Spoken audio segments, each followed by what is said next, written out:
안녕하십니까. 저는 서울대병원에서 주로 이제 대장암 수술을 하고 있는 외과 의사로 일하고 있는 박지원이라고 합니다. 오늘 대장암에 대해서 여러 가지 정보들을 드리는 시간들이 되면 좋을 것 같습니다. 먹는 것 중에서 대장암 위험을 높이는 게 꼽히는 게 이제 적색육, 가공육, 그리고 술 이렇게 꼽히는 것 같은데 여기 나쁜 순서로 순위를 좀 정해주실 수 있을까요?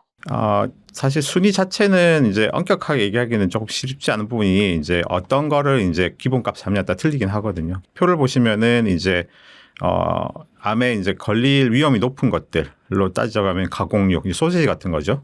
그다음에 술, 이제 비만, 그다음에 키가 큰 사람도 잘 이제 올라간다 알려져 있습니다.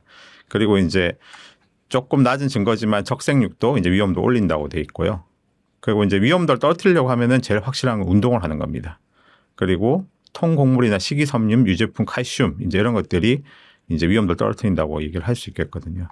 그래서 거꾸로 이제 뭐 우스갯소리로 얘기를 하면은 대장암에 걸리고 싶다 그러면은 집에서 운동 안 하고 이제 매일 누워 있으면서 이제 소세지 먹고 술 마시고 하면 이제 딱 걸릴 수 있는 병이다라고 얘기를 할 수 있고요. 이제 뭐 과거에 이제 한동안 그 가공육이 문제다 그래가지고 아까 이제 위험도가 어느 정도 더 높은지에 대해서 이제 얘기를 하셨는데 가공육이 대표적인 케이스가 이제 부대찌개잖아요.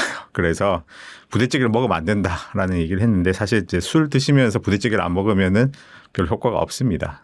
그래서 이게 어떤 게 더 높으냐 이런 보다도 최근에 이제 경향은 어떤 이제 특정한 이제 한두 가지의 이제 이런 음식의 요소들이라든지 신체 활동 요것보다도 최근에는 이제 어떻게 얘기를 하면 2025년에 이제 최근에 나온 이제 그 공고사항이거든요. 그래서 공고사항을 보시면은 이제 잘 알고는 있습니다. 그래서 체중을 이제 적절하게 유지하고 운동해라. 그리고 섬유소나 과일, 채소로 이제 섭취해라. 그리고 칼슘 이런 유제품들을 이제 먹어라. 그러니까 이제 뭐 칼슘 같은 이제 영양제보다도 유제품을 드시거나 칼슘 함유 음식을 먹어라. 재미있는 거는 커피 섭취가 더 권장이 된다고 알려져 있습니다. 그리고 설탕이 많이 든 음료, 술 섭취는 줄이고 아까 말씀드린 가공육은 섭취하지 않고 금연을 해라라는 게 공고사항인데 더 중요한 거는 이걸 각각을 이제 나눠가지고 하나하나에 집중하는 것보다는 전체 항목들이 골고루 잘 이제 유지되는 종합적인 건강 패턴이 더 중요하다. 이제 최근에는 그래서 이런 이 전체적인 건강 패턴을 잘 유지하는 게 더 중요하다고 해서 한두 가지가 아니라 이걸 전체적으로 다 잘 실천하는 게 참 중요하다라고 지금 알려지고 있습니다. 그럼 커피는 왜 권장이 되는 건가요? 이제 최근에 여러 가지 뭐 이제 연구 결과에서 이제 커피 섭취가 최근에 들어오긴 했거든요. 그래서 뭐 우리나라 사람들 커피를 많이 마시고 있어서 커피를 좋아하시는 분들한테는 희소식이 될 수는 있을 것 같은데요. 이제 커피 섭취가 요번에 이제 들어오긴 했었습니다. 뭐 특정한 성분에 대해서는 아직 알려진 건 없는데요. 이제 보통 이런 조사들이 이제 역학 조사로 이루어지니까 이제 어떤 걸 드신 분하고 안 드신 분을 나눠서 이제 봤을 때 이제 커피 섭취는 도움이 된다라고 이제 권장을 하고 있습니다. 키가 관련이 됐다는 것도 되게 특이한 것 같은데 몇 센치 이상이 위험하고 이런 게 있을까요? 기준선을 나눠서 뭐 몇 센치 이상이다라고 하기는 참 힘든 부분이 있고요. 또 하나 문제는 이제 사실 키는 저희가 어떻게 할 수가 없잖아요. 그래서 키는 사실 그 교정할 수 있는 인자가 아니니까 사실 이제 많이 강조는 되고 있지는 않은데 이제 키가 좀 큰 분들이 아마도 이제 뭐 이건 제 생각입니다. 그래서 아마 장기가 더 길고 그래서 좀 더 되지 않을까라고 생각은 되는데요. 기준선에서 이거 이상이면 무조건 많이 걸린다. 이제 이런 거는 사실은 아직 명확하게 알려진 건 없습니다. 서울대병원 채널에서 보면 저탄고지 식사를 하면 대장암 발병률이 높아진다 뭐 이런 영상도 있더라고요. 그거는 근거가 있는 걸까요? 뭐 사실 그 저탄고지에 대한 얘기들은 이제 연구들이 조금씩 되고 있지만은 사실 아까 이제 보시면 알겠지만 요인들로 따지자고 하면은 이제 저탄고지 자체가 꼭 이제 도움이 된다라고 얘기는 할 수는 없을 것 같고요. 저탄고지 자체만 가지고 뭔가 대장암 더 올리고 나는 거에서는 아직 좀 상반된 의견이 아닐까라고 생각을 하고 있습니다. 그리고 어떤 뭐 연구 결과 보면은 밀가루가 대장 육모를 자극해서 소화를 방해해서 대장암을 일으킬 수도 있다 이런 말도 있더라고요. 이게 정말 그런 건가요? 뭐 사실 이제 여기 식이섬유와 관련된 얘기가 좀 될 수 있는데요. 이제 식이섬유가 이제 가설로는 이제 아무래도 식이섬유가 많이 든 음식을 먹으면 이제 대장의 어떤 운동 같은 것들이 더 원활해지고 배변이 통과하는 시간들이 짧아지니까 어떻게 보면은 이제 여러 가지 그 독성물질에 대한 노출이 더 줄어들 거다라고 가설을 하는 거라서요. 밀가루 자체가 어떤 육모를 자극하고 이런 부분들은 사실은 알려진 바는 별로 없고요. 대장암 더 일으킨다는. 그리고 만약에 이제 그런 이제 어떤 특정한 이제 그런 글루텐이나 이런 거에 민감한 사람들이 있거든요. 그런 사람들한테는 조금 이제 그런 장애 운동에 자극을 되거나 하는 건 당연히 있는 일이지만은 이 밀가루 자체가 대장암을 더 많이 일으키거나 하는 거에 대한 증거는 아직 명확하지는 않습니다. 그리고 고기가 이제 원인으로 꼽히기도 하니까 고기를 아예 안 먹고 그 두부나 콩 같은 식물성 단백질로만 그 단백질 섭취하는 채식주의자도 많아지고 있는데 이럴 경우에 그럼 대장암 예방에 좀 도움이 된다고 볼 수 있을까요? 데이터들을 보시면은 이제 많이 도움이 된다라고 알려져 있거든요. 뭐 이제 사실 그 우리가 얘기하는 이제 채식주의자도 단계가 있잖아요. 뭐 비건부터 해가지고 뭐 페스토, 뭐 오보 뭐 이렇게 나누는데 뭐 예를 들면 페스토만 해도 이 대장암의 이제 위험도를 많이 떨어뜨린다고 돼 있거든요. 그 다른 말로 하면은 고기를 안 먹고 생선류로 이제 단백질을 섭취해도 대장암에 도움이 된다라고 얘기를 할 수 있고요. 이제 비건도 사실 도움이 된다라고 알려져 있는데 아마 이제 이런 부분들이 꼭 이제 그런 채소 섭취가 더 중요하다 보다 여기 보시는 것처럼 이 권고사항을 따를 가능성이 더 높겠죠. 아무래도. 그리고 또 하나는 아마 이런 채식을 하는 분들이 자기 몸에 대한 건강 관리를 좀 더 하시고 아마 운동을 할 가능성도 좀 높고 이런 것들이 아마 겹쳐 있지 않을까라고 생각합니다. 근데 지금까지 데이터에서는 그런 채식도 좀 도움이 된다라고 알려져 있습니다. 그리고 또 대장암 예방을 위해서는 이제 공복 시간을 길게 갖는 것보다 삼시세끼를 좀 자주 먹는 게 좋다. 이렇게 되면 공복 시간이 좀 짧아져 장 움직임이 좀 활발할 수 있다. 이런 말도 있던데 정말 그런 건지. 데이터가 정확하게 있지는 않습니다. 근데 이제 아까 말씀드렸다시피 뭐 식이섬유 같은 걸 좀 고려를 해본다면은 아마 장에 머무는 시간들 좀 줄이고 하는 것들이 좀 도움이 된다고 한다면 아마 정기적으로 식사하는 게 더 도움이 되지 않을까라고 생각은 할 수 있겠습니다. 좀 환자분들이나 할 때 권고하신 식사 횟수 이런 게 있을까요? 뭐 저희가 일반적으로 하는 삼시세끼를 잘 먹는 건데요.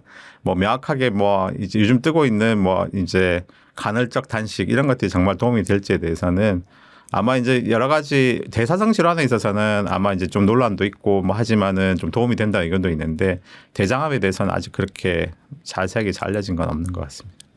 그 아까 말씀하신 것처럼 식이섬유는 어떻게 보면 거의 이제 확실시 되고 있는 것 같더라고요. 근데 그렇다면 식이섬유 섭취는 대장 예방에 좀 거의 확실히 네, 도움이 도움이 된다고. 된다고 예, 할 수 있겠습니다. 네. 그러면 과일이나 이런 채소나 이런 것들은 최대한 먹어주는 게 좋겠네요. 네네. 야채 같은 걸 적게 섭취하면 위험도 올라간다고 돼 있어서요. 좀 드시는 거는 당연히 도움이 된다라고 얘기를 할 수 있겠습니다.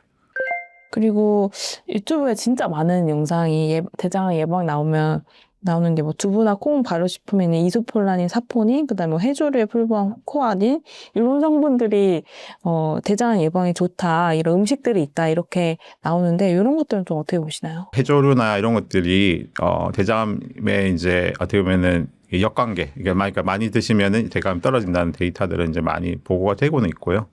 근데 이제 이게 뭐 공고사항까지 올라가지는 않았지만은 이제 도움은 되는 걸로는 많이 알려져 있습니다. 근데 이제 대신에 이제 발효식품이나 이제 이런 것들 드실 때 이제 뭐 한 가지 이제 너무 짜게 드실 수 있는 문제가 있기 때문에 그런 걸 좀 조심하시면 좋지 않을까라고 생각은 됩니다.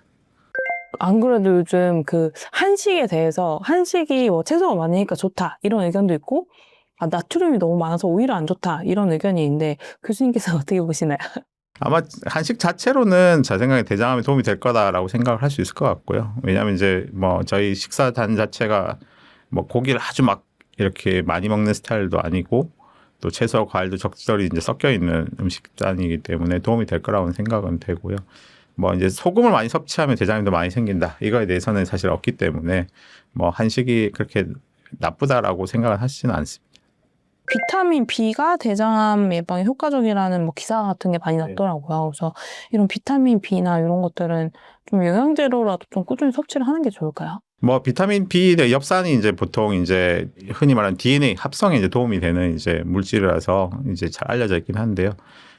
여러 데이터에서 엽산이 이제 먹으면은 섭취량이 높은 사람들이 대장암이 떨어진다라는 데이터들은 이제 좀 있어서 엽산은 도움이 되는 거는 맞는 것 같고요. 근데 이제 이걸 어떻게 섭취하느냐는 좀 논란이 있는 것 같습니다. 왜냐하면 이제 저희가 뭐 알약이나 그런 이제 영양 보충제로 많이 먹긴 하지만은 조금 더 권고되는 거는 뭐 시금치나 브로콜리 같이 어떤 음식을 통해서 섭취하는 게 조금 좋지 않는가라고 이제 보통 많이 얘기를 하고 있습니다.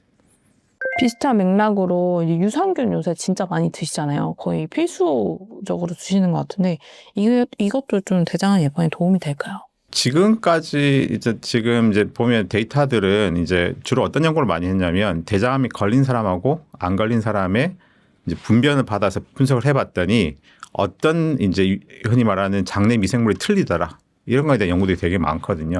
그 중에 이제 뭐 대표적으로 많이 알려진 것도 이미 알려져 있고 또 그 중에 조금이라도 발견이 되면은 병원성 균이라고 얘기하는 이제 퓨조박테리움 이런 것들이 이제 굉장히 유명한 균들이 있는데요. 사실 이제 그 단계에서 사실 이제 어떤 프로바이오틱스를 먹으면 도움이 되는가에 대해서는 지금 동물 실험은 좀 돼 있는데요. 이제 대규모의 어떤 임상 연구를 통해서 이 유산균을 뭘 먹으면은 대장암 줄어든다. 이런 것에 대한 데이터는 아직 조금 부족한 실정입니다. 근데 아마 가능성이 있을 거라고 되지만은 어떤 유산균을 먹느냐 이제 이런 것도 사실은 이제 좀 달라질 수 있을 것 같고요. 뭐 이제 흔히 장내 미생물도 이제 두 가지 타입이 있거든요. 그래서 병원성균 같은 거는 양은 작지만 있기만 하면은 조금 영향이 큰 것들도 있고요. 우리 몸에 이제 많이 차지하고 있는 유산균들, 장내 미생물들은 이제 그 분포가 이제 어떠냐에 따라 틀려지기 때문에 이제 흔히 말하는 뭐 프리보텔라 이런 균주들은 이제 저희도 이제 연구를 했을 때 대장암 예후에 도움이 되는 걸로 되어 있거든요. 그래서 이제 프로보텔라가 보통 이제 아까 말씀드렸던 채식이나 이런 거 관련된 것들이 많기 때문에 이제 그런 것들이 연관성이 있을 거다라고 생각이 되지만 어떤 구체적인 뭐 예를 들면 프로바이오틱스를 먹어서 대장암 예방할 수 있다는까지 데이터는 있지는 않습니다. 그냥 문득 궁금한 게 그 교수님께서 그럼 유산균이나 이런 비타민 B 이런 걸 좀 챙겨 드시는 편인가요? 뭐 사실 이제 음식으로 먹으려고 하는 편이 더 많고요. 뭐 지금 이제 뭐 여러 이제 데이터들에서는 이제 그런 비타민제나 이런 것들이 되게 요즘에 이제 좀 곽강을 받고 있고 많이 먹긴 하지만은 되게 권고되기로는 이제 식이로 대부분 섭취하는 게 좋지 않는가. 물론 이제 식이로 섭취 부족한 부분들은 어떤 다른 영양제를 통해서 이제 보충하는 것들은 하지만 실제적으로는 아마 음식으로 보충하는 게 되게 좋지 않을까 개인적으로 생각을 하고 있습니다.